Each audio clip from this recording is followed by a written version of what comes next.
All right, Dan and Lee, here we go. Let's talk We, about sales, honesty, mm, sometimes brutal, sometimes not, being kind, how we go about it.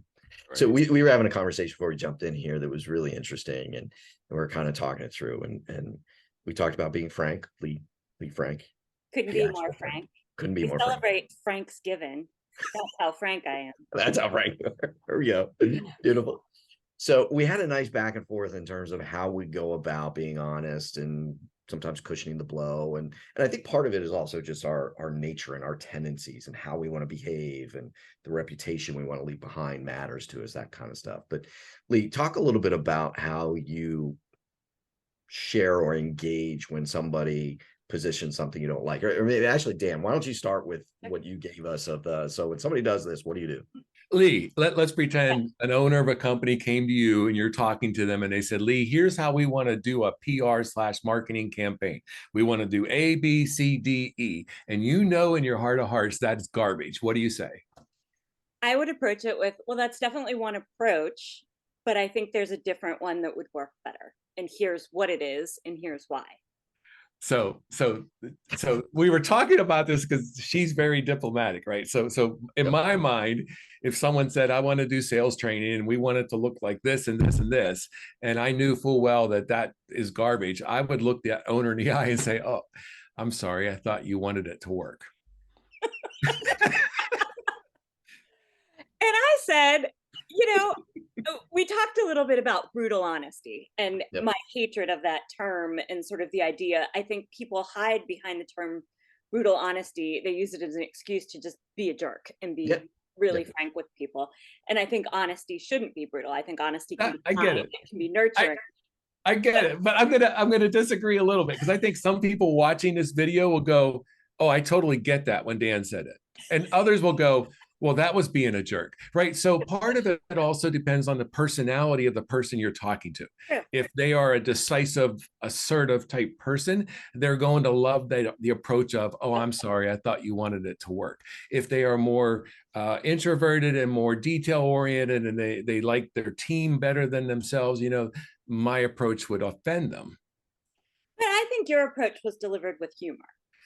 So I think, like, I would find that funny. I would not be, I think very few people would be genuinely offended by that. Because you're not being brutal, you're being funny. You're delivering something maybe that's not easy to hear, but you did it in a way that had some humor in it, which I think can help cushion the blow. But Yeah. yeah. John, in our world too, I think you're right, Lee, by the way. John, in our world, we get asked for references.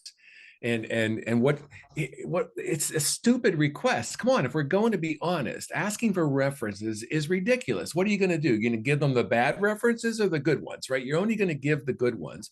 And at the end of the day, it doesn't matter what the references say. What the prospect is wondering is this going to work for me? Is this going to really do what I want it to do? And there's no way to know that until you actually do it. And so when someone says, "Hey, I need some references," it's we got to be brutally honest about that. Well, help me understand why you need references. And if I told you we don't do references, are we done? Interesting. And John is stunned. I am stunned. No, I'm thinking a little bit about a recent experience we had. So we were working with somebody and evaluating a service for PT to employ. And what was fascinating was there was an elephant in the room, but the salesperson who was bringing us the opportunity either didn't recognize it or didn't stick to their process. And the elephant in the room was budget. So we knew it was the elephant in the room because it was a lot more than we anticipated or wanted to spend on the service. And finally brought it up and said, so can we talk about budget? And there was relief for the salesperson, like, thank God it's now on the table. And we didn't know that relief was going to come in.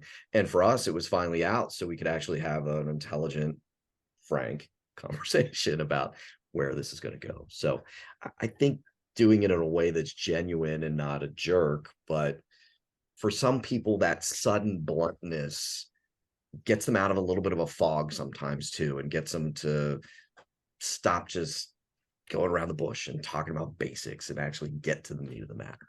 Sure. So It can encourage honesty from them as well as from you. Yeah. yeah, Yeah, great I point. think it's just about approach. I mean, I think we're all on the same page. It's just, How we go about it, and yes, from the least Frank. and not being a jerk. Yeah. Absolutely. All right, everybody. See you again tomorrow. Have fun.